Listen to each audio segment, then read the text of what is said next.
The opinions expressed on this show do not necessarily reflect those of the Barbers Chat Network, our great partners at HNB Media, or any of our media peers. We're just five idiots who love sports and love to talk shit.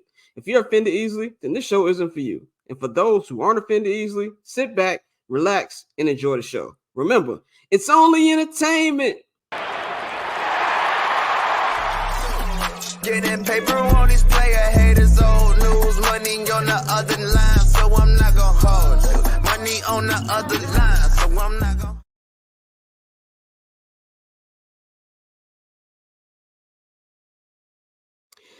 Ladies and gentlemen, welcome back to another edition of the midweek episode of I'm Not Gonna Hold You, man. It's your boy Scott. You know to follow me on Twitter and Instagram at BarberChairScott. And of course, you can follow the Barbers Chat Network at BarbersChatNet on Twitter and Instagram, man. Everything Barbers Chair is with that same handle. We got a special episode today because if you're watching this on YouTube, which we don't do. It's usually Patreon exclusive show, but I'm in a good fucking mood today. Things are going well. Had a good week so far. And next week's the holidays. Next week about 8 days away from Thanksgiving. So I'm in a good mood. So I'm gonna give y'all this episode for the free. If you want to see more of the midweek episodes and of course the other content that we got on the Patreon, you go to patreon.com/Barbers Chat Network right now for episodes like this. And of course, the second hour on Monday and Friday shows, which are always on the Patreon. You can subscribe right now. We got the $5 tier, which is strictly I'm Not Gonna Hold You. You get all the audio versions, the podcast versions of the show. And of course, you get all the clips earlier than everybody else. And if you want everything on the Barbers Chat Network Patreon, just go to the $10 $10 tier of the Patreon, man. So we appreciate all y'all support, man. I've got a guest with me, a co-host with me today, man. So I'm gonna bring him in right now, man. We've got my guy, the boy to Illinois. He is the voice that you hear on this show each and every day, each and every week. We're on here. He does the theme song, man. I'm gonna give y'all like a little kind of like a history lesson for give him give his intro. So I've known this guy probably, I'll say about 13, going on 14 years now, man. Way back to when I was at Columbia College. He was at the University of Illinois, and we had a mutual friend who put me on to his music. And so this is back when I was throwing shows, which was a long ass time ago. I was like, I gotta get this guy on the show. So we got you on the show. We met the show, and I've been rocking with this brother ever since. One of my good friends, man, he did this theme song for me. And the first time I heard it, I was like, yeah, this is it. And I've had a whole bunch of y'all watch the show talking about how much y'all love it. So we got the boy Illinois here, man. Illy, how's it going, my brother? I'm good. I'm feeling like LeBron with my red wine. Got the red wine. I'm ready. It's one of them days, man. Yeah, man. We got a lot of stuff to talk about today. We're gonna talk mainly NBA. We'll get to our NFL coverage on Friday. There's a lot of shit to talk about. Friday might be a long show, because shout out to Courtney. She's been trying to rant on Josh Allen for a long time, so that's gonna be a long ass rant she's got. So we're gonna have that. But today we all about NBA. We're gonna kick it off with our team, the Chicago Bulls. Chicago Bulls have. He said not my team. He said not your team. Not my team. Not my team. I just happen to live in the city that they play in. Well, correction, my team. He just happens to live there. There's a lot of people jumping off the bandwagon of Chicago teams right now, and I am not ashamed of the fact that I've jumped off the White Sox bandwagon. We will have details on Friday about our free agency contest where you guys can send pictures to me, Dante, and Mikey about what team we'll be rooting for next year. So I understand. And we gonna draw that shit out. We're gonna have a signing day right before spring training. So we're gonna do that whole thing. I really love that idea. Yeah, I just enough was enough. When they got rid of Jace Benetti, that was like the breaking point. I was like, okay, like I can't do that. But let's talk about the Bulls, man. They have not started off well. I don't have the record in front of me. I think they're like 3-7, 2-7. Something really doesn't matter. They're bad. If the playoffs start today, if the playoffs start today, they would not be up in that shit. So we've been getting not even rumors, but reports from Adrian Wojnarowski, Shams, and of course Bulls beat reporter Casey Johnson and Darnell Mayberry, who have all said that this will not be the same roster a month from now. There has been problems. Well, not really problems, but both sides of the fence are now ready to trade Zach LaVine. There's been a couple team names that's been out there, and of course, we saw Zach courtside at that college game at the United Center last night with Rich Paul. So I kind of feel like this is like a multifaceted question. One, what do you think is like the main problem with the Chicago Bulls, and is there any way out of this, like outside of a rebuild? Because I kind of feel like the rebuild is not going to happen because Casey Johnson actually said, let's pump the brakes on the rebuild. They're trying to compete this year, which is hilarious. What do you think about the whole mess that's going on over on Madison? It's a complete mess. The rebuild should have started last year. Shouldn't have signed Zach to a max. They could have saved that. I don't think there's any superstars on our team. There are a lot of stars. It's not superstars. You got two stars that really haven't proven themselves in the postseason.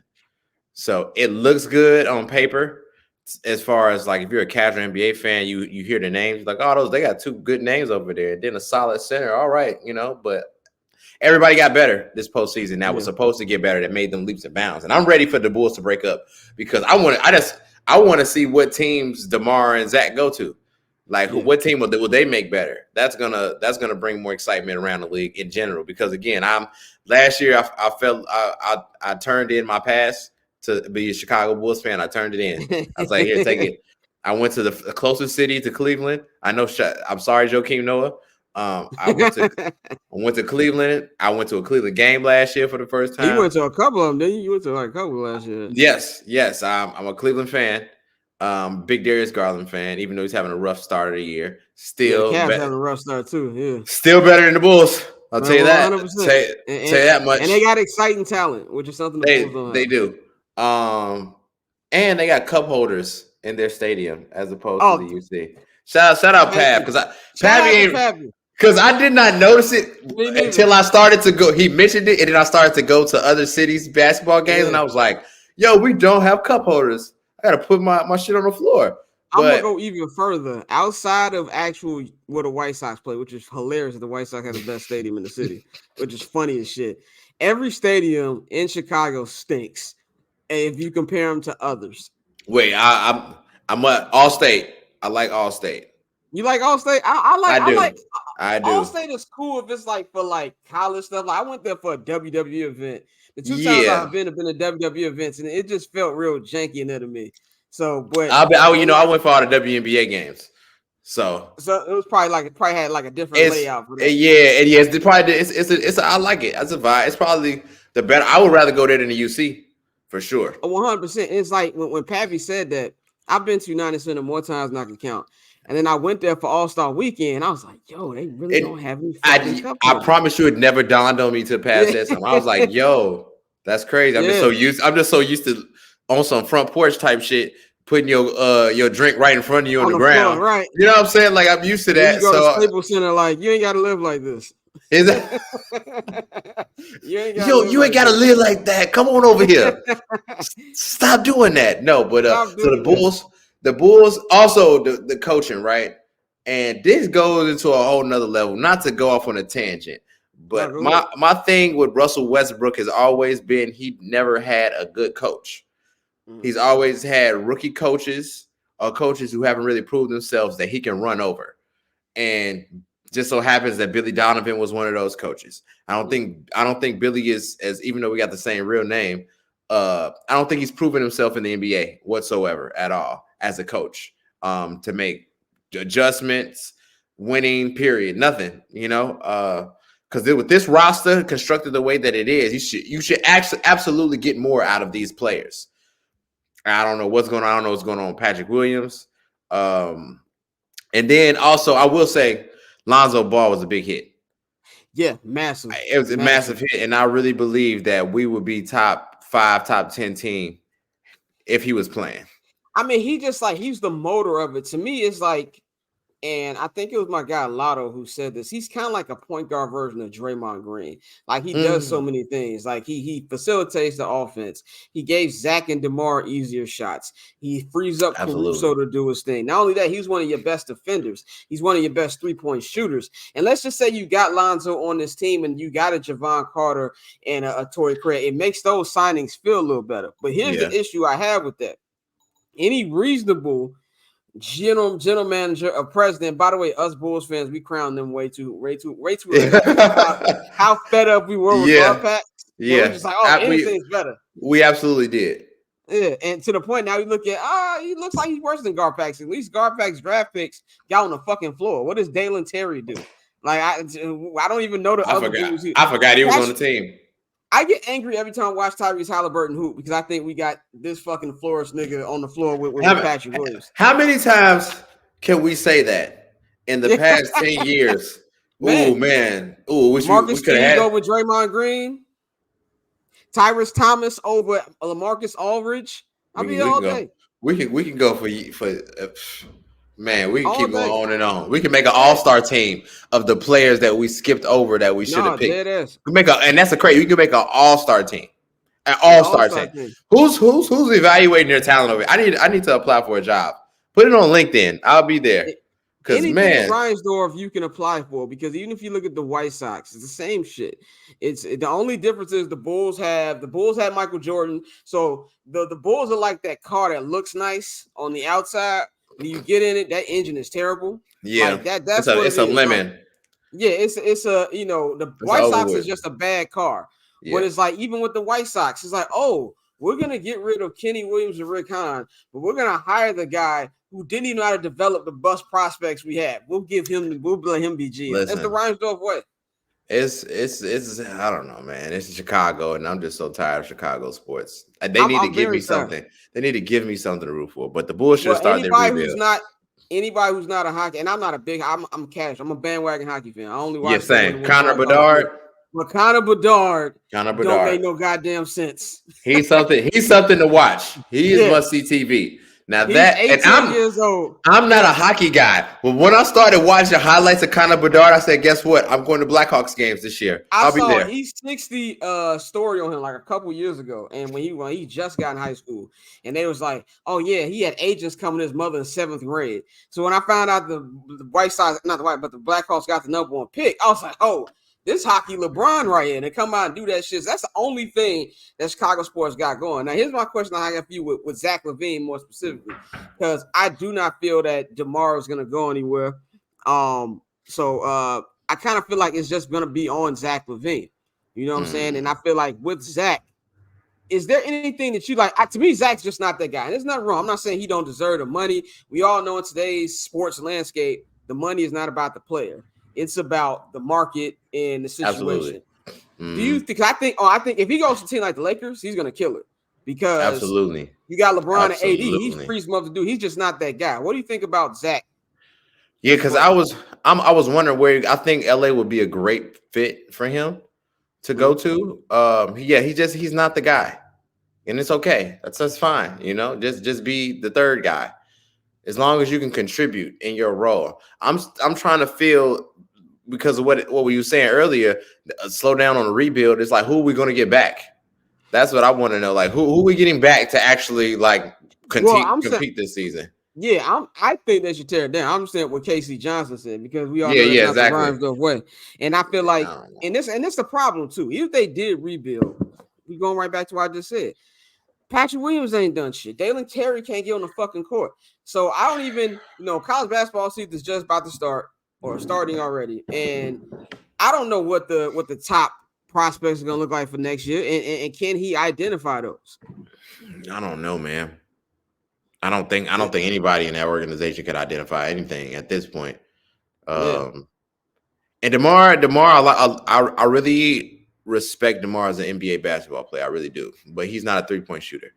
And at this day and age, you need to shoot a couple threes. Like, he'll go a whole game without attempting one. And that's the whole problem with the team. Yeah, you can't. Yeah, you have no 3-point shooters, like none. No catch and shoot guys on that team at all. So I mean, Kobe a little bit, but 1997. No. Even then, it's like Kobe's good in the role that he should be in. He should not be a starting point guard. Like he's not he's not. He's not at all. You know what I'm saying? Like, and it's just we could be here ranting all day. So I know that's why I was like, oh my god, I'm gonna bring this home. Is so frustrating. I will go into more detail on Friday because I got a little bit more comments on that. But let's talk about some actual good basketball in the NBA. And I think that there's been a lot of good hoops early. I'm definitely one of the people who don't pay attention to the NBA till Christmas. And then I don't give a shit on Christmas again until after the Super Bowl goes away. Yeah, and but the in-season tournament, though, been really hyping up the competition. I didn't know how it was going to go, but I didn't know it was going to go either. So what's some things like outside of the we'll get the in-season in a moment. What's a couple other things about the season that's like caught your eye this first month in? Tyrese Maxey. Yeah, that Tyrese Maxey. And not only is he cold, the level of adversity that he had to go through. Because I remember that he was on JJ's pod. And he was like, "Man, how does it feel with this Harden situation?" He's like, "This is not my first time. I just had to go through this with Ben Simmons." So it's like, right. And it's like, "Oh, I get to play. Wait a minute, no, I don't get to play. I'm about to get a lot of minutes. Wait, no, I'm not about to get a lot of minutes. You're finna bring somebody else in." It's just been an up and down roller coaster ride for him, and just staying even keel. And as young as he is, and being as mature as he is in that situation, in that role, not to complain, not to be a diva, and knowing how good he actually is, I really tip my hat off to him, and I really want to see him succeed. So I'm really high on Tyrese Maxey. I think the thing about Tyrese, and I called myself out on the show last week because I was like, man, I think MB is going to demand a trade, which he probably still could. I'm not saying that he can't. It really kind of depends on how the season goes. But Tyrese Maxey, to me, is looking like addition by subtraction. Like he was good when Harden was there, but without Harden, he's getting more shots. And it's not even the 28 points per game that's impressing me right now. It's the fucking 8 assists. Like that's what is impressive. And because I'm a bettor, right? I sports bet, so I pay attention to stat lines more than if you wasn't. So what I've been noticing is that that pick and pop, pick and roll action that Harden and Embiid was doing, same thing, and it's even better because Maxey is faster than Harden. So you really got to play up on him because he can get to the lane floater easy money. Yep. If you step up, boom. Pocket pass to Embiid, and it's been working. I've been watching because I've been needing him to hit certain assists on my props. So I've been peeping game. I'm really high on Tyrese Maxey. Other than that, what can I say? I don't know about the Pelicans. I really like Wemby. And I like what I've heard is that Pop he was like, we're not coaching him right now. We're just letting him do what he want to do, and we'll coach him later on down the line. His rebounding absolutely needs to get better. There's no way a 7'5" person is not. My brother brings that up every day. There's no reason that you shouldn't be getting double digits. There's no way. Like it's no way. And I've watched games because again I sports bet, and I had one time I needed him to get a double. He had 9 rebounds. But I've watched his aggressiveness to get rebounds, and it's just like he'd be like, whatever. I'm just finna stay out here in the perimeter. No crashing the boards. But just off natural ability. Amazing. So once Pop decides to coach him, because Pop is one of the best coaches all time. Yeah. And I don't know what blood sacrifice Pop made to continuously get great big guys. He was like, I'm gonna just keep getting some of the best big men ever. Like, here, take this, take Dave Robinson, take Tim Duncan, take Wemby. You're gonna give Boris Diaw, you're gonna turn him into something. Like, I don't know what's going on. But in the middle of that, I'm gonna give you 3 other Hall of Famers like Coney Parker and Manu Ginobili and Kawhi Leonard in the middle of that too. Yeah, just like Manu. Like, come on, look at a little razzle dazzle. Manu in 05 is one of the greatest finals performances I've ever seen in my life. Man, that man was cooking the Pistons, bro. Amazing. As flat out. I'm loving that. I've been watching so I got League Pass this year to watch the games while I bet on them. But I've been watching the Pelicans. It's a real up and down team. I'm not really sold on. I don't know. Zion has been looking. It don't feel like Zion committed, man. Like no, the other day kind of had me like, He just is like, I'm cool. You ask somebody like, how you doing? Like, I'm cool. It's like, yeah, that's how his game has been. It's just like you can be doing a lot more. Prime example. So, you look. I looked at like highlights from like the game last night. I was like, damn, this nigga killing.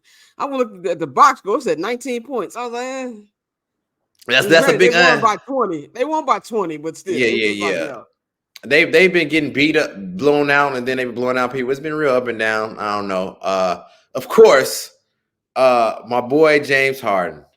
Yeah, we have to talk about that. My boy James Harden, man. That's my boy. If anybody know me on Twitter, y'all know. Don't know. He has been on the anti-James Harden train for years, a long time. Like years. He's the originator. I am the OG. They call me a hater. They call me a hater. I never was a hater. My whole premise behind getting on James Harden was that he's too talented for his antics and his diva ways. I thought he was way too talented to flop. And so this is my thing, right? In a basketball landscape, just to bring it back to the game of basketball, right? And what I'm noticing from Jalen Brunson, I'm noticing Jalen Brunson turn into James Harden in a bad way. Okay. What James Harden used to do that nobody really would pick up on or discuss, it wasn't a topic, is that when he would go for fouls, right? The ones that wasn't fouls looked like horrible shots and was basically turnovers. And he would do it in clutch moments. And it would just look like terrible basketball. And I've been watching Jalen Brunson go for contact instead of just trying to hit the shot. They're not calling the call, and now your shot attempt looks absolutely terrible. You're just hitting the side of the backboard. Against the Heat in the second round last year, and Jimmy and them picked up on that shit. Jalen Brunson pump fakes 4 or 5 times. And if you don't jump, he's gonna pass it out and get it back. Yo, Jalen Brunson is overrated to me. He's overrated. He's a big guard, and he bodies guards. Great, but he's overrated. He's overrated, man. I think he succeeded a lot on that Dallas team because of Luka. New York, he just has the ball a lot. Gonna do something. He's not that guy. I don't think he was ever gonna be that guy. Well, I got. Not to go ahead. No, that's all I had to say about that. But yeah. So like with Harden too, because to me, it's the Harden thing, and I've never been a Harden fan either. Like I've been off Harden since that MIA appearance he pulled in the 2012 NBA Finals. The Thunder could have won that shit if he'd have just showed up. and he could have won if he would have came back. Yeah, exactly. So to me, if James Harden just came out with the "I just want to hoop and get paid," I'll respect it more. You know what I'm saying? Like, but he comes out and tries to act like he cares about winning when he doesn't care about winning. Like, he gets on my nerves because he acts like a woman in a relationship. There's no accountability. There's no accountability at all. Something happens, it's like, well, I did that because you did this. Hey, you were fucking wrong. How about that? Yeah, I've never heard him say like, oh, I need to pick it up. It's my fault. When this nigga said after his first game, I didn't have a preseason, I didn't have a training camp. Nigga, that was your fault. What was that? Right. That was your I wanted to punch. I wanted to punch the screen. You know, listen, you don't know how many people have hit me this year. Like, you was right. Sorry. Ex-Rockets fan or Rockets fans that, you know, he's left. He's like, man, you was right. I was sorry. I'm like, yes, I called this years ago. I've already said. When they say he's better than Dwayne Wade, I remember that shit. I remember all that shit. Who else said that? Jeff Teague. And I also want to say, because I'm not an ex-NBA player, right? Right. Ex-NBA players aren't good. They don't analyze the game good either. Because some of them, because like Jeff Teague is a person that probably doesn't have a good basketball IQ. So I don't trust his analysis of the game outside of that. Even though he's played, I don't trust it. This is why I said about this with athletes with any sport. It's like, yes, you played the game. So yeah, you have a basic knowledge of strategy and shit like that better than I will ever have. You know what I'm saying? So I don't like when people are, oh, well, you didn't play, you don't know. It's like Charles Barkley is one of the greatest players to ever pick up basketball. Shaquille O'Neal, in my opinion, is the greatest center to ever pick up basketball. Them two niggas be up there every Tuesday and Thursday and don't be saying nothing. I'm not listening to anything they have to say. I'm there for the entertainment. Like, exactly. I want to see Shaq put Chuck in a headlock. They talk about San Antonio. Actual basketball analysis, I'll be like, nah. And they're Hall of Fame. They're top 75. I'm gonna go out on a limb. I'm going out on a very, very far branch and say Draymond might get traded. Okay. What was your thoughts about that whole situation, which would lit Twitter on fire? Pat Bev on his pod, he hit it on the. Yeah. Nobody likes him. Nobody likes Rudy. Nobody likes Rudy. Yeah. And that was Draymond couldn't wait. He couldn't wait to just do something. It's because he didn't go after the dude who's hemming up Clay. He was like, oh shit, it's on. It's Rudy. Oh, good. This is my end. This is my end. I can sneak attack. Yo, listen. I've been waiting for this. Listen, and I also want to say, I think you said something about this. Apologize to Draymond for punching out Jordan Poole because Jordan Poole's a little asshole. Jordan, I think we're all seeing to see. Jordan Poole's a little asshole. Jordan Poole made some big shots in the playoffs and the finals, and when you're in a timeout and you tell somebody, even the greats don't say this shit. Michael Jordan has never said this shit. LeBron James has never. You don't tell somebody, this is my team. I know, like, if it's your team, you ain't gotta say it. He said, "I got it." Like, what? You don't, bro. You don't. The shot of him shooting a three and then turning around and miss. Like, Kuz did that last year too. Like for them two niggas to be on the same team is fucking comedy. I want to go to one of their games just to laugh. They're fucking terrible. They're players who think they're way better than they actually are, and it shows. But the Wizards suck. Is way too good of a city to have the teams that they have. Like that team sucks. It's bad. And I gotta say, and we were talking about stadiums earlier. I thought Soldier Field's bad, but nigga, FedEx Field in Landover, Maryland for the Commanders, the worst fucking stadium I've been to in my life. Like, I'll be damned. When I met up with Taylor Rooks, I had to walk up a goddamn ramp because them niggas elevator stopped working after the game. Oh wow! Like, and this was and Soldier Field was built like the 60s. This shit was built like 1999, and that shit don't make no damn sense. But let's one question before we go on to the end season. You said that you feel Draymond is going to get traded. This is why I don't think that. I don't know. I don't think anything, but like I'd be threatening nigga with like, hey. Well, I think the Warriors made peace with what Draymond does. They let Draymond. It's kind of like with baseball when the Red Sox were like, "Oh, it's Manny being Manny." Manny being Manny. Yeah. What Manny would do. Like, I think people forget if Twitter was around in 2005 when Manny had a fucking MP3 player in his head while playing center field, it would be all over the damn place. So it's like they're like, you gotta let Dre be Dre because you know when it's playoffs and locked in, Draymond is the difference maker there. So they allow him to do him. Now, I even think they're gonna give Clay a family deal because he's family. Like Draymond, I love Draymond. He $110 million for him where he's at Wins Crew right now is ridiculous. It is. So I think they're gonna fall on that sword. Yeah. It's just that. At what point do you say, "Hey man, you're costing us things"? You know what I'm saying? It's like, all right. Especially, I only say that it's an idea for me right now because those guys are old and they want another one, right? And to get another one, you got to damn near play perfect basketball, especially at the age that they're at. Yeah. So with that, you can't have cats making these silly mental mistakes that has nothing to do with basketball, right? It has to, like, come on, Dre, let's pull it together. You know, it's like he's done his thing, but you're getting old. You got a lot of gray. So it's only so many antics we can take at your age, at your big boy age. Come on, man. The funniest thing about it is, like, out of all the NBA players I've met Draymond Green the most. I've met Draymond Green like 5 times. I took this nigga's passport photo when I worked at fucking FedEx in 2015. Wow. FedEx and UCLA. I will run into every NBA player. You know, UCLA is where all the summer runs happen. So I met Joe Dumars, Russell Westbrook, whole bunch of people just coming to FedEx and shit. So I took his picture, and I met him a couple other times too. But Draymond strikes me as a guy who he don't take a joke well. Like, you know what I'm saying? Like he bigger than most people. He uber aggressive. Like, what the fuck you mean, nigga? Like he just don't take a joke pretty much well, and that's why I think it is. So it's like at this point, my question isn't about Draymond. My question isn't about Clay, and we're gonna move on to a minute. But my question is something nobody's talking about that we need to soon.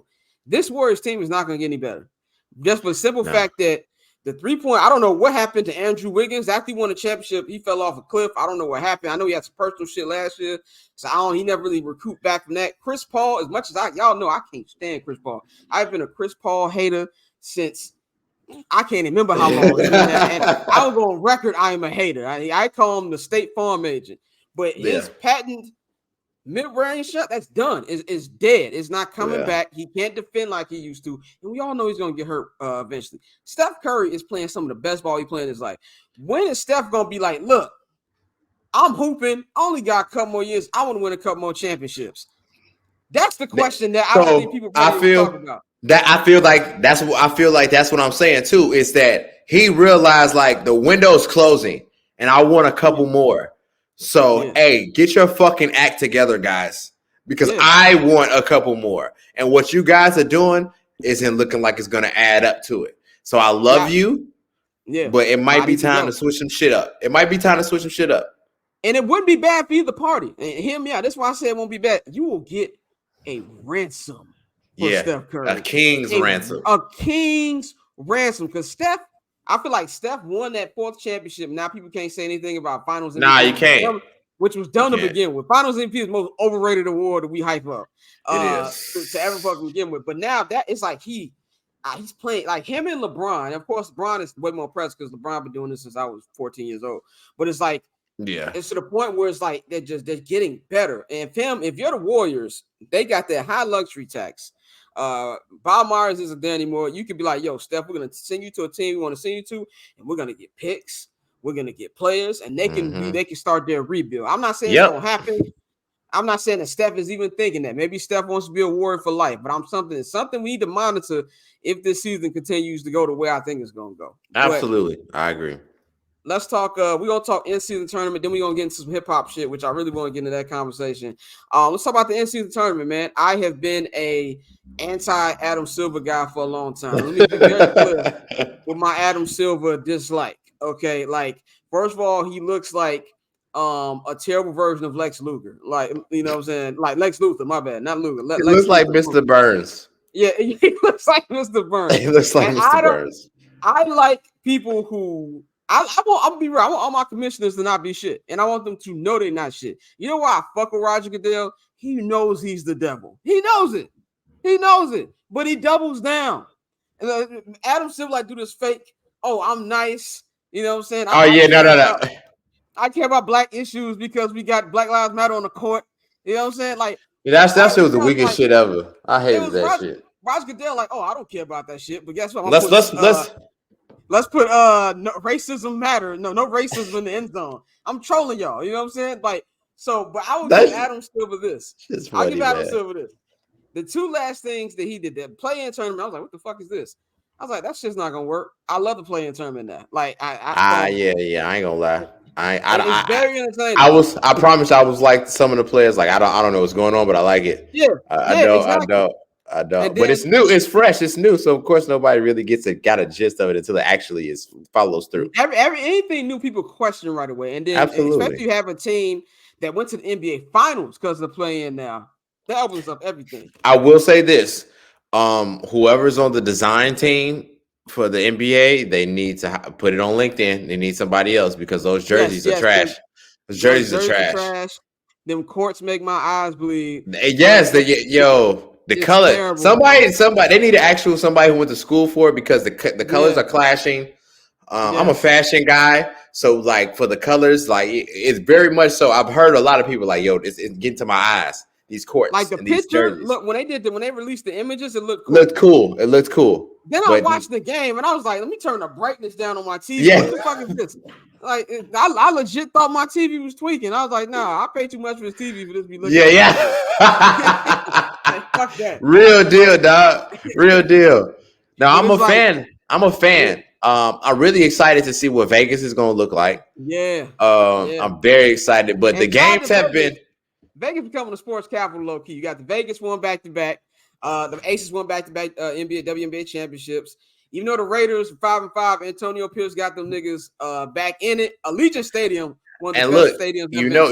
You know why? Because everybody is betting on sports. Everybody's betting. Sports betting is like through the roof right now. You hear the Oakland A's are moving there too. I feel so bad for Oakland sports fans. They losing all their damn teams. Yeah, damn. They losing sorry. all their damn teams. But yeah, go ahead. What you said about that? Yeah, no, Vegas. Listen, I've been betting on sports for the past, like for real, 2 years. I've been a casual for 3, like the first year. But what I've noticed is so many people are betting on it now. It's such a commonplace thing that it's. I know so many women who have accounts that don't watch in sports whatsoever that are betting on sports. So me too. the monetary influence that Vegas had, that house money has on all sports is astronomical right now. It's crazy. I probably have 6 different sports betting apps. 4 years ago, you could probably only bet on 1 or 2. Yeah. Now they're popping up everywhere. When I was out there last, when I seen you, I was trying to figure out like how can I bet because it's not legal out here. It's crazy.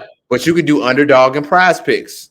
Okay, I didn't know that. They damn near you could do it all 50 states, and I was like, damn, what loophole did they hit that FanDuel and MGM? That, like, what's going on? I'm not questioning it. Yeah. Listen, I've been on underdog so heavy because from when I was just out there a month ago, that's all I was using. I was hitting, and that's all I've been using. So yeah, Vegas is taking over just off of just betting, regular people sports betting, so. And for them championship games, and one thing I've noticed, because when it first got explained to me, I was like, that sounds stupid. But then I don't like that was my first thing. I was like, that sounds dumb as shit. And then they said, oh, we're trying to do like soccer. And I'm not a big soccer guy, but I made it I want this thing. I watched the David Beckham documentary, and I would watch a documentary on a fucking toaster oven. Like, I just love documentaries. It don't matter what the fuck it's about. So that sounds interesting. How did a toaster oven come about? How did a toaster oven come about? Like, I watch documentary on anything. So I want our bread fresh. But yeah. I watched the David Beckham documentary, which to me is the best sports documentary I've seen since last. I haven't seen it, so now I'm tuning in. It's great. And so I watched this. I started learning more about soccer and seeing the in-season tournaments they got. I was like, oh, so I see the vision now. And so I was like, I don't know how it's gonna play out. Only $500,000, but the way these games been the first 2 weeks, people been into it. The players have actually been playing. Is it 500,000 a person? I think it's a person. Yeah, I feel like not only it's bragging rights for the guys who get paid, but for your rooks and for your guys who on the minimum, you like, hey, let's get these niggas this money. And that's what Ron and AD was kind of talking about. AD was like, that 500 on the line. We trying to get that 500 for everybody. He said that last night. No, I get it. And also that's another incentive for them to play well for you going on to the actual playoffs. Like, bro, you good? You see how I got you good. So I need you to keep getting good. I need you to keep performing. I got your money, right? All right, let's do it.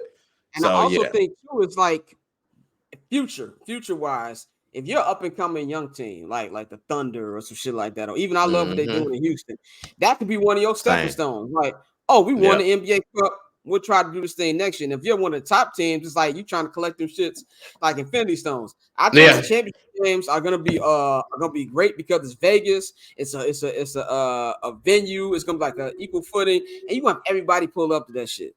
Yeah. Absolutely. Absolutely. Every celebrity finna be up out there, and this is gonna be really what Adam Silver wanted. So that's why I love from it. And I think the more rounds we have, the better it's gonna get. Absolutely, I agree with it. I'm excited. Let's pivot, man. Let's talk about some hip hop, man. Yes, sir. You are an artist. For those who don't know, you check this man's music out, man. He's got all your music is on all streaming platforms. It's back. Yeah, it's back. It's I'm glad you put them back up there, man. Yeah, it's back. I went through a mental health like a little thing for like a year or 2 years, but I'm good. I'm back. Hey, man, we all go through. I'm gonna keep saying. I'm dropping in January. I'm dropping 2 projects, so I'm back. Look out for that. I'm always saying we mental health matters. People got on my ass last week. I was talking about Caleb Williams crying, so we had to put a sound in the background. We care about it here at the Barbershop Network. Yeah. But yeah, man. Like Inhale Part 3, Inhale Part 4 is still some of my favorite projects to this day, man. Like you like ahead of the curve on the sound. Like hey, I can still play them. 13. Yeah, you can still play these songs 13 years ago. Yeah. Absolutely. You know what I'm saying? So. But let's talk about with hip hop, man. Like I don't know if this is an old head take for me because I'm at the part of my music listening fandom where I only do one of 2 things. I only listen to rap artists that I either grew up with or that I listened to in college. You know what I'm saying? Or mainly I play R&B 85% of the time. I made the official transition to just playing R&B all goddamn day. So like if you look at the state of hip hop, I personally think it's not in a good shape, and it's not because of the artist. I feel it's because the way the industry is changing. And absolutely. I pay attention to the trends in the industry. What's your opinion as not just as a music fan, but as an artist, and where you see everything going with hip hop? Well, as an artist, I believe that it's way too teen kid centric. For adults. It's an adult thing. People say it's a young man's game. It's a young man's game, but it's a young adult, if anything. It's way too many back in our day. It was only so many little Bow Wows, right? but Little Bow Wow's content was appropriate for his age group, right? So now you have more Little Bow Wow type artists who are making adult content. It was a big thing when Bow Wow said nigga when he was like 18. We was like, oh man. And so I look at it from various standpoints because I'm also an educator as well, correct? Mm-hmm. So I look at it from the standpoint of, okay, like I forgot whatever that young artist is, that 9-year-old that they got rapping about fucking bitches and getting head and all this. So for one, not only is it ignorant and irresponsible for the people that's around him, number two is that you have a much more lucrative chance to make way more money if you made actual kid content. Exactly. Because making adult content, where are you going to get booked as a 9-year-old? You can't go to the club. Yeah. Nowhere. You're not getting booked anywhere. You're not doing birthday parties. Colleges. Yeah. You're not doing nothing. Yeah. Because I have a 4-year-old daughter. Shout out to my daughter Yanis. I take in all this toddler kid content, right? And I'm watching it. I've watched all parents out there know what I'm talking about. Blippi. Over the past 4 or 5 years, Blippi has came from right here to listen. Blippi richer than a lot of rappers. I'm keeping it G with you. Blippi got bread, bro. And this Gracie's Corner, Coco Melon, Jules TV. Shout out to Jules TV because they're out of Chicago. I'm actually releasing a kids show via YouTube in January as well with my project. All right. Yeah, okay. So it's so lucrative, and you get way more money out of doing Disney like shit as opposed to doing trap like shit. That's what way more money. I'll be like, why y'all so gung ho to have convo when we be rated R? Like, come on, man. That's not what the money's at. So right now, what we got is a lot of young, under 18 artists dictating what's hot and emulating, trying to be adults and emulating adult talking points. And they don't understand what they're talking about. And they're influencing their other counterparts and younger people. Because again, like I was stating, as a high school dean, I'm not in high school anymore. I'm in K through 4th. But as a high school, I'm with these kids more than they're with their parents. So I see them 40 hours a week. So I know what they listen to. I know what they be asking me, Mr. Dalton. Well, 90% of teenagers' captions on their posts is rap lyrics. 90%. When we go back to Ja Morant, when they pulled up Ja Morant's old Instagram photos, all his captions were rap lyrics. That just lets you know right there, just a tidbit, how influential that is to their young minds. And when we go, when we take it a step further and look at concerts, we've had a lot of tour dates canceled. Big Jam just got canceled. A lot of things getting canceled, right? Because Summer Jam moved from MetLife. Summer Jam went to MetLife. To piggyback off something that Joe Budden said about Drake, right? We don't give a fuck about what you do with Casanet. Because guess what? At the end of the day, when it's time to pay for shit, adults have more money than teenagers. Yeah. You can appeal to teenagers all you want, but they can probably only go see you one time a year. And that's it. We got people that's coming back to Chicago 2 or 3 times a year, and it's like, nigga, we don't got the money to come see you. Because I'm 15. Yeah. And that's all who's really coming to see me is 15-year-olds, 16, 7. They don't have the fuck. It's hard on adults right now. I'm about to say eggs are $10, nigga. Like you niggas like it's hard on adults. There ain't no teenager finna have no more money to keep spending $45 a ticket. I'm not finna give my teenager you saw a little baby already, like 6 months ago. What do you need to see him again for? I'm not giving you no. Figure it out. It's way too kid centric with adult overtones. Right. So it's way too much adult shit going on that is being marketed towards kids. And again, another point that I want to nail home is that when we were younger, we had no clue. We might have had an idea, but when our 30, 40, 50-year-old relatives was doing grown people shit, we didn't really know what the fuck it was. No, we didn't. I didn't know grown folks' business was until I got grown. Right? But now, because our timelines are merged, they know everything that we do. Yeah. They pick up on everything that we do. They mimic everything that we do, whether we like it or not. So with that being said, it's a lot of shit that's going unfiltered, and it's a lot of toxic shit just getting left in the water. Like you got a motherfucking water filter and you done forgot to change the fucking filter 7 months ago. And now it's just like you might as well just be drinking tap water. Like, what the fuck is the point? So right now we're getting a lot of content. And shout out to my brother D1, because you know me and D1 go way back. Yeah, you and D1 go way back. Way back. Way back. Like, that's my brother. You know what I'm saying? I got a picture of all of us, actually, with my dad. I gotta post that. I'm gonna post it. I'm gonna post it tonight. It's all of us, right? Tag me in that joint. So I'm not a person. I'm a person that be like if people never heard of D1, they be like, oh, he clout chasing. D1's been this same nigga. Nah, he's been like this since day one. For as long as I met him, he's been the same nigga. He was talking about the same in the House of Blues, like green room. Like absolutely, bro. This guy's just been the same. So I champion what he got going on, and just to be able to have the conversation. I had this talk with Real. He was like, "You think anything gonna change?" No, I don't. But it's nice to have the conversation. I enjoy it. I enjoy it being brought to the forefront, and it's crazy that it took that. Shout out to Sway too. Because that's another one of my brothers, because it was on his platform that it kicked off. Now, when you go to the people who were the responses, the Jim Jones, the Meek, the Ross, I love those guys rapping, right? But there is a certain point where you got to be like, yeah, we do that. You know what I'm saying? Let's take accountability for it. Let's take it. You know what I'm saying? Yeah. Because Meek Mill was just on stage with the NAACP talking about, I get paid more to rap like this. So you just admitted it. You just admitted it, right? So just admit it again. That's all you had. Don't deflect, because now again, some women took it the wrong way. When I say they responded feminine is not a male or a man or woman thing. It's just it is what it is. It's just the energy, right?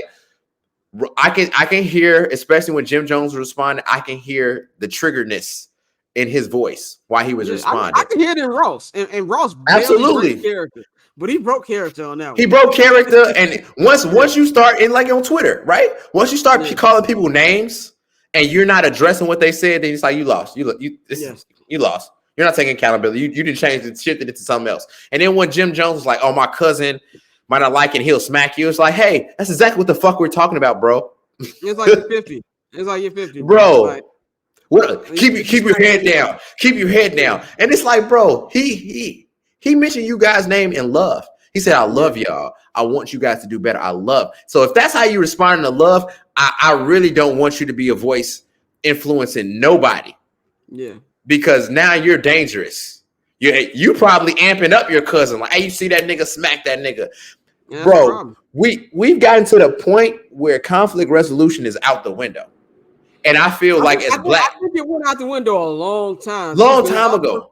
I feel like I graduated high school in 2007. We were the last year that I remember when we actually fought if there were problems. Like, when my brother got in high school, niggas was shooting. Like, that's when the shit started happening. I forgot who it was. I don't know what it was, but a rapper recently, somebody didn't like their music and he wanted beef. He wanted to slap them. Like, bro, he just don't like your music. Why you want to fight? I feel like that's a bigger discussion that needs to be talked about, that branches off into everything else. It's like, where's the conflict resolution? Especially as older black men. Like, come on, bro. Like, stop it. I don't want to fight you. What are we fighting for? I get it, like, from some sides where it's like, if you look in today's media consumption, like, I really feel like as people, whether it's hip hop, whether it's sports, whether it's politics, we shouldn't be getting all this information. Like, I have Apple News on my phone. Yeah. In like 5 minutes, I got what Trump was doing, what Biden's doing, Jimmy Kimmel's hosting the Oscars, and Draymond Green should be suspended in like a 5-minute span. Bam, bam, bam on my phone. Yeah. So it's like, when you have guys like, I think it was Westside Gunn who said, oh, well, people just need to be fans. They shouldn't be talking about rap. Like, I hate that idea, because it's like, one, if you make content, whether you're an artist, influence, if you're a guy like me who has a sports show, I know people ain't going to agree with my takes all the time.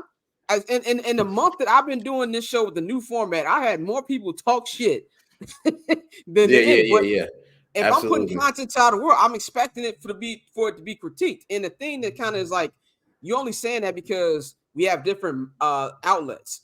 With Source, XXL, they're doing the same shit with the 4 mics. You know what I'm saying? And shit like that. So I kind of feel like, I get there's a lot of criticism, but the content creators and just people in general need to be more aware of what they're saying, the shit that they're putting out, and also know that you're gonna get some niggas. I for one, it needs to be a town hall meeting. Yes, like Jay said, we've been need a board. We've been needed it. And for two, I challenge, because I've already been in this position. I challenge these niggas to be an educator for a week. Just a week. Spend 8 hours a day in a school and try to, oh man, this shit frustrating. Is that, well, guess what?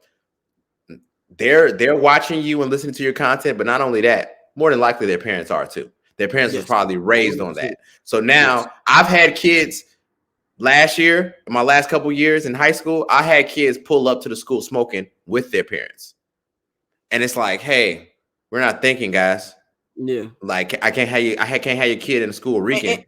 And one thing that I pay attention, like, because you brought this up on Twitter a lot of times, you got like a lot of pushback from it. And this is the thing too. I think like, and I can relate to this because my mother is a 30 years Chicago public school teacher. She did special needs classes a lot too. So me too. That's my specialty. Y'all, I need you. I can give you my mom. Y'all can talk about that shit. She will talk about that shit all goddamn day. And then my cousin is a teacher too. So I used to just come to the school and see the stuff. Like if I would help her, drop some off when the school year was open. It's like people. I think people think just because like we grown up a certain way that we have to act that way. You know what I'm saying? I think that type of shit. Like, oh, what's wrong with me smoking? Like, you're not supposed to be smoking around kids, bro. Like these are children. The biggest thing, we brought the sexy red thing. Sometimes I just be watching and I'm just gonna watch the timeline, and it's just like people act like, oh, we did this. Oh, we to this person. That don't mean it was cool. That's the thing. That's the thing. I watched so many people talk about the R. Kelly. Oh, well, I was doing this in high school. That wasn't right then either. Oh, we had Kaya, my neck, my back. We had all this. That didn't mean it was, like I said, and you saw me. Y'all talk like we was some shining example for the next generation. We fucked up. We're just as fucked up. We're all fucked up. 15 years old, we had niggas pulling up from college and Cavaliers pick y'all up. That wasn't good, nigga. No, just because it happened in our generation don't mean like it's acceptable. No, it wasn't good back then. It's just that now we're at the point where we see everything and we're able to comment on it in real time and push it out, and other people can comment on it as well. People probably had shared these same views, but there wasn't a platform to push it and really link and connect with like minds to be like, yeah, I don't like that shit either. Oh, you don't like that shit? I don't like it either. Cool. Like it's so similar to, oh, my mama beat the shit out of me when I was young. I turned out fine. Hey, that's not the way you're supposed to be raised. And I think also when you become adults, when I was a kid, I used to think that, oh, if you're an adult, you got everything figured out. I'm 30. I just turned 35 months ago. I wish I had it all. I'm not even close. Man, listen. And I feel like they pushed it. I feel like the more technologically advanced that we've gotten and the more things we've gotten, the further we've gotten to figuring it out, because there's been so many other distractions placed in our way to the way of figuring it out that we just like, nigga, I don't know what the fuck is going on. We can even just look at inflation and inflation. Like think about how much in 2019, which I call the last year of civilization.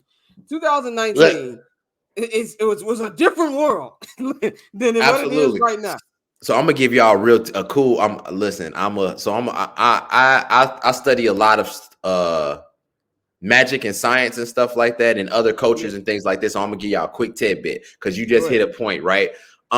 In 2020, right? We go off of the Victorian, no, we go off the Gregorian calendar, right? Which is a more current calendar. Ethiopia goes off the Victorian.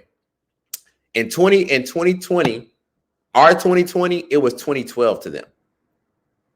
Damn. So the ancient Mayans was more on point because in 2020, the world completely changed. The world ended. It didn't end, quote unquote, the way we think, like, oh, it's going to be an apocalypse and destruction. No, the world ended as we knew it from every standpoint, from the economic standpoint, from the technological standpoint, the way we digest information, everything. It completely changed. Like you said, 2019 was the last year of like regular civilization. And then 2020 happened, which was actually 2012. So the world technically ended in 2012. Was the Avengers, nigga. That's what that was. Yeah. So technically the world did end in 2012. So I just wanted to get that little nugget. Yeah, but go ahead. Yeah. And I just feel like with everything going on right now, it's like I feel like everybody's on the edge. So like I get why people are just like, oh, we're just gonna let shit fly. but certain stuff around, and when I was one of the people too. Like I think me and you had a debate about. I didn't think initially that hip hop music influenced kids like that because it didn't influence me like that. But also, I gotta also understand I was in a privileged situation. I always say I was. I was and I am. You know, we both come from families with both parents present. With both parents, right? And as much as Twitter doesn't think it matters, it does. Oh, it absolutely matters. And we also, and the barrier of access was way higher, right? Yes. So like you used to have to, in the middle of the night on the Playboy channel, it'd be staticky, and every once in a while you might get a nude here, like you'd be like, "Ooh, okay." I can go on Twitter. If you watch BET Uncut, you had to have that. The last button on the remote. Make sure to flip back, right? What's my last channel? What's my last channel when I press the last button, right? Oh, I'm just watching Monday Night Raw. Like, you don't have to go and take any of them precautions anymore, like whatsoever. I can go on Twitter, and in the first 5 seconds of Twitter, I can watch porn. I can see it. Scroll up, porn, bam, there. So, like, we wasn't affected like that because our barrier to access, we couldn't get guns like that. We couldn't get drugs like that, even if you wanted to. Like, even the bad kid, like, it just wasn't accessible to us. But because it's so accessible, when I told people, like, if we had the access to, we would be way worse than we are now. We fucked up. Like, fucked up. Like, to the point where, like, I moved out to Los Angeles when I was 25 years old, and that was the first time I saw cocaine. And it blew my mind that nobody was freaking out about it. Like I think that I'm not gonna say who it was because y'all know him. I'm not gonna say who it was. But I went to somebody's house, a friend of this person's house, and I was going to the bathroom and I opened the wrong door.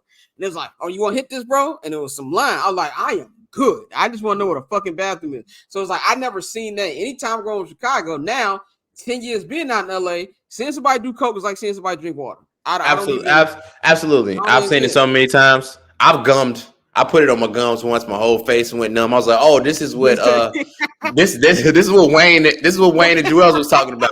I can't feel my face. I was interested. I was like, "Oh, I never snorted, but I had put it on my gums twice, and I was like, this is some weekend Jules Santana, Lil Wayne shit."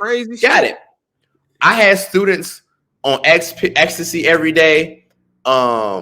Xanax, like the shit that I had to go through as a high school dean, because as a dean, you're dealing with all disciplinary actions.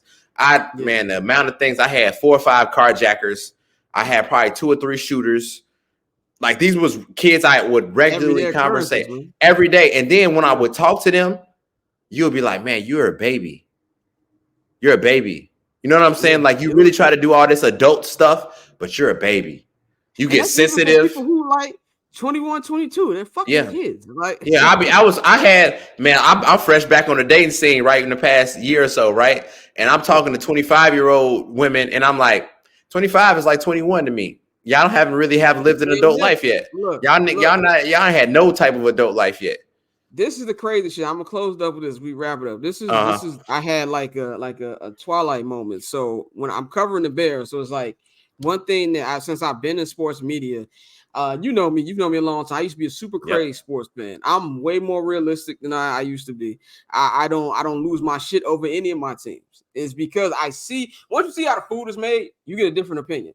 So it's like I'm around all these players all the time, and it's like I see how they're working. But it's like all these players are fucking kids. Yeah, you know bro. That's why I bigged up Tyrese Maxey so much, because I think he's only 23, and I'm like You've been dealing with this so well. Forever. Like, I was sitting here like the thing that blew my twist. So I did like when Justin Fields did his when he threw the coach under the bus. But when we asked him a question and he said whatever the answer was, and I was sitting in the room, I was like, "Oh, they finna clip the fuck out of this," to the point where usually after practice we get ready to go to the locker room, we get our interviews, and I go home. But it was like, "Oh, Justin want to talk to y'all."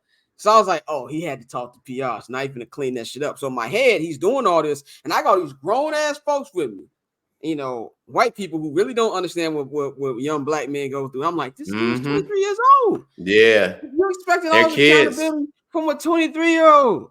You know what I'm saying? Like, man.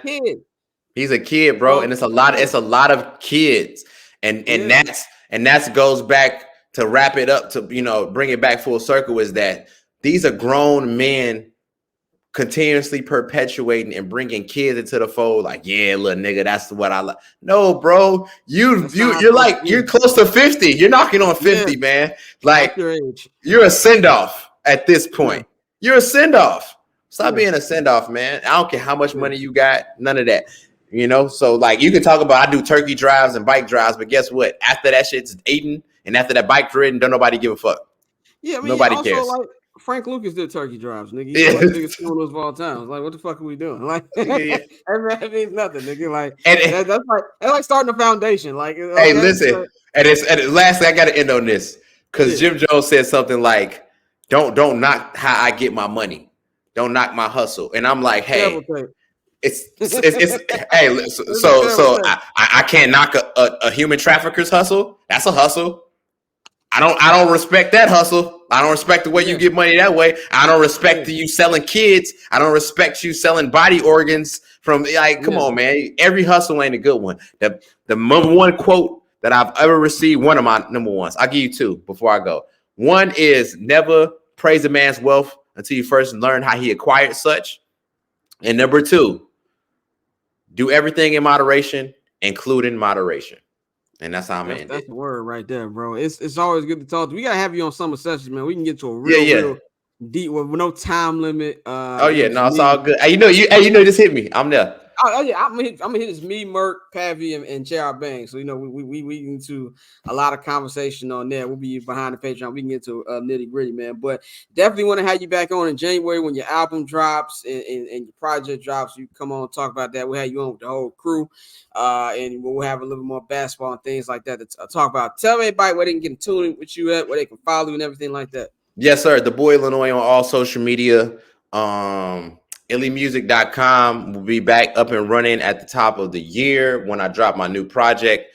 I don't know what I'm gonna call it yet because I'm a half South Shore kid, half Dalton, Illinois kid. So I'm thinking about calling Sibley Island or something like that. Sibley and Stony, they're the same thing, just in different places. Yeah, so we're gonna merge it, and I feel like the second great migration hasn't really been talked about, and that's the niggas from the city moving to the suburbs in the late 90s, and we took over and made all the white people leave. So I want to highlight that and bring that full circle. Rest in peace, mama. Love you. Rest in peace to mom. Yes, indeed. Shout out my boy. Hold on. Shout out to my boy Scott. Shout out to you, bro, because you my brother for life. Scott, I'm gonna tell y'all real quick. My mom passed, right? Scott's in LA. Scott sent his mom. His mom came on his behalf. What type of, that's some real nigga shit, dog. I was like, oh my God. Like, no, that's absolute unconditional. It's unconditional love, bro. So I super appreciate that from the bottom of my heart. That's some shit you never forget. I've had our mutual friend, not friend to me. I don't really consider him a friend anymore. But the person, you know what I'm saying? Like, he ain't even have enough to even hit me on the phone. He just talked to me on Twitter. I'm like, I don't really respect that. Like, say that shit. You could have not said nothing at all. You know what I'm saying? Like, so that's a whole other story. But I love you, bro. Like, I love you. I love you too. So I appreciate you, man. Nigga, man. Yes, sir. I feel like I don't call a lot of people my friends. I feel like people call their friends like two people. You one of my dear friends, man. I appreciate you, dog. You are the voice of this show, man. We appreciate you for the absolutely for the theme song. Everybody love that, man. So money on the other line, so I'm not gonna hold you. Hey, we need to. I'm gonna get real. I might finish up or add another verse so we can put it on iTunes, so we can put it on the streaming platforms. Let's do it. I'm all the way for that. By the way, we're gonna let y'all know because it's Patreon. I mean, we're shooting a video for that shit. So very soon. Shooting a video for that shit. I'm also going to be on New York shooting some very special content. And shout out my guy Al Patron. Shout out my guy Serge, who always holds me down when I come. Shout out Serge, man. Serge is the real nigga, man. Because whenever I come to New York, I ain't never got to pay to stay in them expensive ass hotels. Absolutely, shout out my boy love Serge. it. Love Shout it. out to my boy Serge. So I'll be back in NY in 2 weeks. If you want to see these episodes weekly, if you want to get the second hour of the show, Patreon.com/Barbershop Network. We appreciate all the new subscriptions, or as I like to call it, the Scott Lewis Rent Fund. Hey, absolutely. So nigga, help me, nigga. We'll be back on Friday. The whole crew will be here. It'd be me, it'd be Courtney, it'd be Bang, it'd be Mikey, it'd be Dante. We're gonna be talking about a whole bunch of shit. And if you didn't hear on Monday, schedule update. This will be the last week until December 4th, where all 3 shows will be on because of the holidays, and I'm doing some traveling to wrap up the Bear season. Only one show next week. Only one show next week, December 4th. That'll be the show that we're gonna have. Next week, and then December 4th be back to the regular schedule. So look out for that. And we're gonna have a special guest in a couple weeks too. I know I had supposed to have a guest this week. I'm gonna tell Illy what happened about that later. But okay, we're supposed to have a guest this week. I apologize. It wasn't on me. I'm not taking the blame for that. I'm not taking the blame for that shit at all. But we will have a very special guest in a couple weeks, man. But once again, Illy, we appreciate you. Follow him, bro. You know to follow me on Twitter and Instagram at Barbershare Scott. Follow the Barbershare Network at Barbershare Net. Follow HNB Media, HNB Media TV, man. We're going to holler at y'all on Friday for the weekend episode. We out. That paper on these player haters, old news, money on the other line, so I'm not going to hold you. Money on the other line, so I'm not